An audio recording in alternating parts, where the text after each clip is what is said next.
Hey, hey, hey. Welcome back. We are on part 2 of our stress episodes. And if you missed part 1, you can definitely go back last week and pick it up. Part 1 was really good. It was the symptoms and signs of to help you to determine whether or not stress is a challenge for you that you may not even realize that you have. So if you think, hey, I'm great, everything is good, go back and listen to that, just to make sure that some of those underlying symptoms that you could be having, they may seriously be stress related. So go back, get that information. So then come back to this, because this is about how to deal with the stress that you're having, and even the stress you may not even realize you're having. So that's what we're talking about. And we're talking about my nine, what am I going to call them? My 9 tips for dealing with stress that have really been proven, because I've had the opportunity to use these with a lot of people in the last 5 years, because that's when I started using them about 5 years ago, where I got really laser with how I'm introducing these to help people. So number 1, really, I'm going to go quick in the beginning. I'll go back. Number 1, it really comes down to physical activity. You got to get out, you got to move, you got to exercise, and you got to move in a way that you like. Okay. Because moving in a way you don't like doesn't alleviate stress. It gives you stress. So initially, when people are in a mode where they're dealing with stress, that's a really important part of it. Don't start some kind of physical activity that you just hate that gives you stress, because it's going to do nothing but exacerbate the stress that you're having. Okay. So I've seen this time and time and time again. Start where you are where it comes to this. It may not be where you end up, because once your stress comes down, you can really pump up that activity level so that it's much more effective to reaching the fitness and health goals that you have. But initially, you just want to prepare space for you to be doing activity. Okay. So it's creating that environment and that space for you to do this, because in most of our lives, we don't provide enough space for the things that are important for us. And we fill our lives with all these things that create great stress, and we never take the time to fill our lives with the things that are great for us for reducing stress. Okay. Hey, number 2, I was going to go through them fast, but look, I got in there and I couldn't help myself. Okay. So number 2, some people find that meditation really helps them to relax and handle stress. That's really true for me. I mean, I love meditation. And which is the craziest thing about this is I'm one of those people that used to hate it. And meditation is one of those practices that if you're built like me, kind of type A, and you're going all the time, and your vacations, you even work, okay? Then it's really hard to sit down quiet your mind. And so meditation for me over the years has been something that I have learned to be better at. And so once you give yourself 10 minutes of silence, no phone, close your eyes, no distractions, and see how you do with it. Okay. If you come out of that experience like thinking it was the worst 10 minutes that you have ever spent in your entire life, okay, 10 minutes was too long for you. And to introduce you to meditation, it's going to take like 1 minute at a time, really. But it's okay. You got to start where you are. So you sit for a period of time in silence, that you come out of it.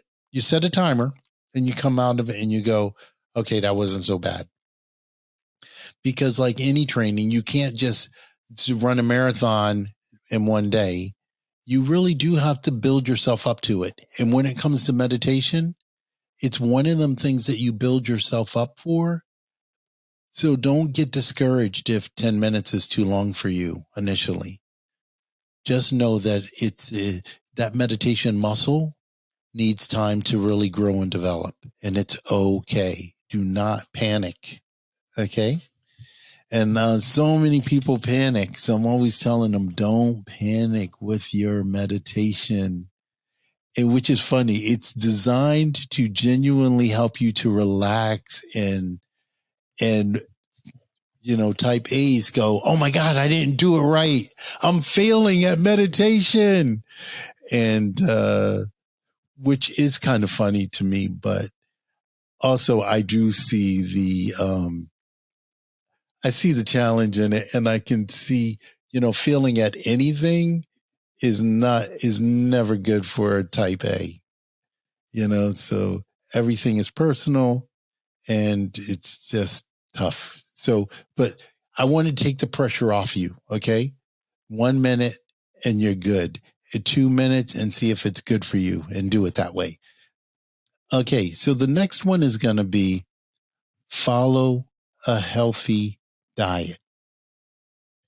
Now, we don't want your healthy diet again to stress you out, but you do want to reduce complex carbohydrates because they are going to add to your stress, whether you realize it or not. You are going to want to reduce alcohol or quit. You want to quit smoking. Those things give you the impression and doing drugs. So if there are drugs that you do to relax, and I'm not talking about a prescription that your psychologist has given you or your psychiatrist. I'm talking about self-medication, like getting a pill somewhere, or some unsanctioned kind of medication that will make you feel better. So definitely, if you're taking that approach, you want to not do it because you're going to feel good maybe in that moment, but it's going to set you up for more stress later, even alcohol. So don't look at alcohol as a de-stressor. It's only going to relieve whatever you're going through temporarily, and all that stress is still going to be there. Alcohol just makes you less equipped to deal with it. The stress does not go away. The next one, consider supplements. There are certain vitamins like vitamin B's and magnesium that play a real role in helping you to manage your stress, because when you're going through stress, there are certain minerals that your body uses to help with the process. So you want to find out for you where you are deficient in minerals, and find those supplements and begin taking them. I definitely have a program that can support you with that. So, and point you in the right direction to make sure that you get the right supplements to help reduce your stress. The big one, practice self-care. Now, being able to practice self-care is huge, because most of us, we get stuck in being caretakers for everyone else. And I raise my hand because I'm in that category. And so I can speak to it. And everyone in my family, actually, when I look at it, I think we get it from our mother. My mother was a nurse, and she spent so much time taking care of everyone else. And that I think we all kind of pick the trait up of, like, my sisters and brothers are always caring for other people and have had jobs where we are taking care of other people in some way. So it's really kind of neat that it's kind of a trait that we've gotten. So practicing self-care is not normal for us. So it's a learned behavior for me. And what I mean is really taking time for myself besides my workout to either take a bath, You know, take time to read a book. Um, I do prepare healthy meals, and that's really relaxing for me doing food prep. It's probably not really relaxing for everybody, but doing food prep is really relaxing for me. The chopping, the whole thing is kind of meditative. Um, Stretching when I get in and out of bed, taking a little bit of time there, getting massages, you know, and find if you have a hobby. I find people that have hobbies do really well with reducing their stress. And it's really cool. There are those people that find these really great hobbies. When I look at myself, I don't see a really great hobbies, and most of my friends, I don't really know what their hobbies are, but some are golf. So that's one that comes up pretty regularly. I'm not much of a golfer, but a few fish. So we do that. But I'm probably the bath guy. Look, I'm not fishing or golfing. I'm taking a bath. That's the thing that I'm doing. Or being out in nature is really kind of nice. Um, practicing yoga. You know, I I strongly recommend yoga. I wouldn't recommend Bikram. Um, because it's so hot and it puts so much stress on. Well, I can speak for myself. It's hot and I'm stressed out because I'm not as flexible in that dark room. I'm falling all over the place. So that type of yoga doesn't relax me. It's like that type A thing. It's not like an hour class, it's 90 minutes. So, I mean, for people that do yoga and you've had the experience and it's good for you, of course, Bikram your heart out. But if you are just beginning yoga, I don't think I would personally recommend like Bikram, but definitely find like a nice, easy yoga class and enjoy your time. Oh, one thing I really love is the next one I really love is spending time with family. And definitely, we all have friends. It's a really great way to reduce your stress. Now, I'm going to preface this with not all your family is going to be the people you want to be around to help you to reduce stress. Not all your friends are the kind of friends that are the ones to be around when you want to reduce stress. But find that core group of friends and family that you can be around that will energize you and reduce your stress. And be able to acknowledge that not all of your friends and family are going to be good for you to be around when it's stress reduction that you're going for. Because most people are stressed because they have a difficult time differentiating between the friends and family that are good for helping them to reduce stress and the friends and family that are the primary drivers of a lot of their stress. So being able to differentiate between those friends and family is really an important skill. So that would be definitely one that I would encourage you to work on. So creating boundaries and learning how to say no is really important. And it's going to help you to reduce your overall stress.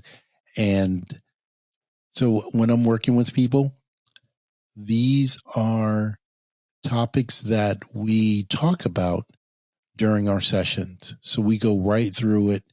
We keep little journals on these topics of family and friends that are good family and friends to be around if you want to reduce stress. It's really good to start writing this stuff down. And so the more that I encourage clients and patients to write this information down, the better that they do with reducing their overall stress levels. I've seen blood pressures go down. I've seen their commitment to exercise, their ability to function better where it comes to the gym, their weight, wow, under control. I've seen belly fat go down, and I've seen their exercise really improve to the way where they're much more motivated. They're much more excited about it. They're sleeping better. They have more energy. And really what they did was just start practicing these tools to reduce stress. And bam, like magic happens. And it's pretty amazing when you start practicing mindfulness and you're able to reduce stress. And if you're not familiar with mindfulness, that's next.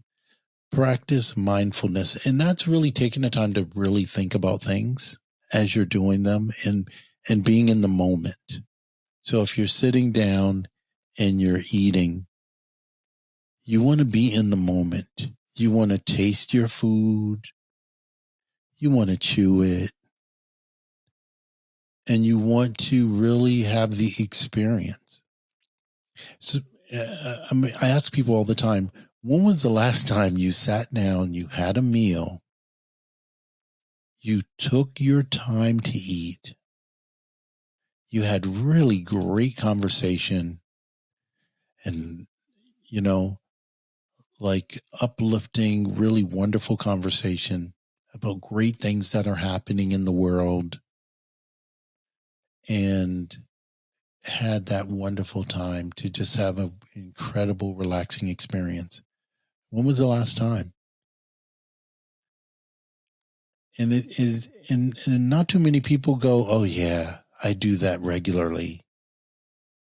No, people are busy. We live in a world where we're rushing all the time. We're eating our food without really chewing it.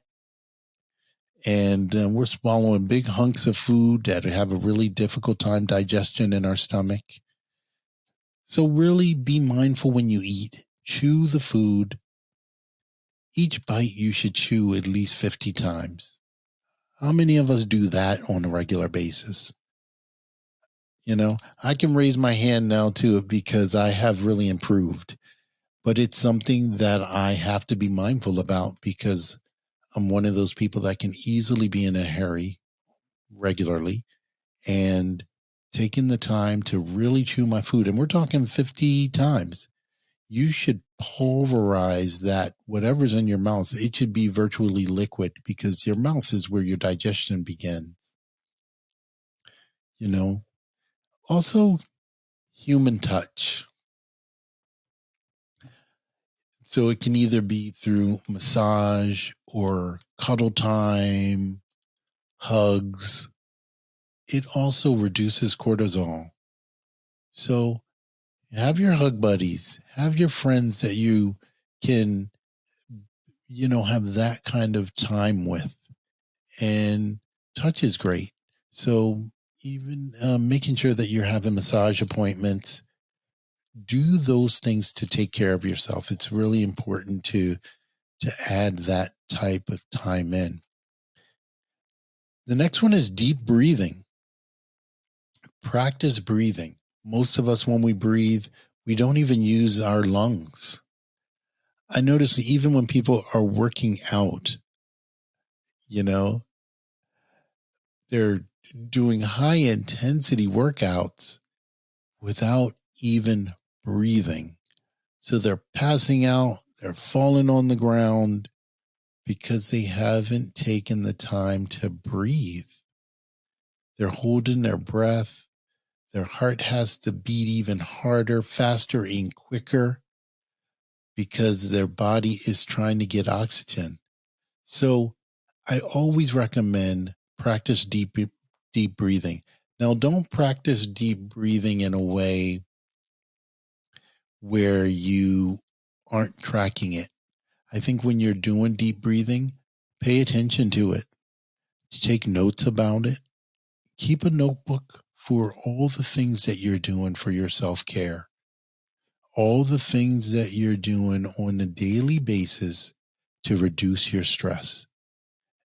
Make no mistake, doing these things on a daily basis will reduce your stress.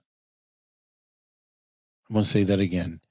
Doing these things on a daily basis will reduce your stress. Nice and deep breaths. Bring it all the way into the bottom of your lungs. You want to fill your entire lung up with air. No more shallow breathing.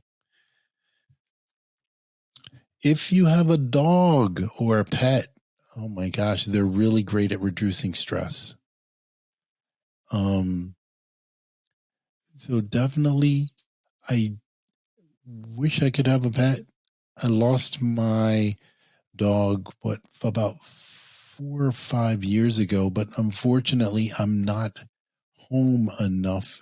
And my spouse is not home enough to take care of a dog anymore. We kind of travel and we're doing a bit too much to have a dog. And it's one of the things I really miss, having a pet, because your pet you can cuddle with and you pet them and you're always with them, and it releases oxytocin, which is a great hormone that impacts your mood. And so I really miss that. So the joy I get now when it comes to pet time is watching other people do it. And I do think there is a release when we watch those pet videos. We do get some kind of release watching the funny cat videos. I don't know. I haven't heard any studies yet. But hey, there may be an effect there. So don't hold me to that one. But I do realize too much social media time and too much screen time is contributing to our stress. So be careful of what you're watching and what you're looking at on social media, because that does impact your stress. If you're constantly in maybe political chats or watching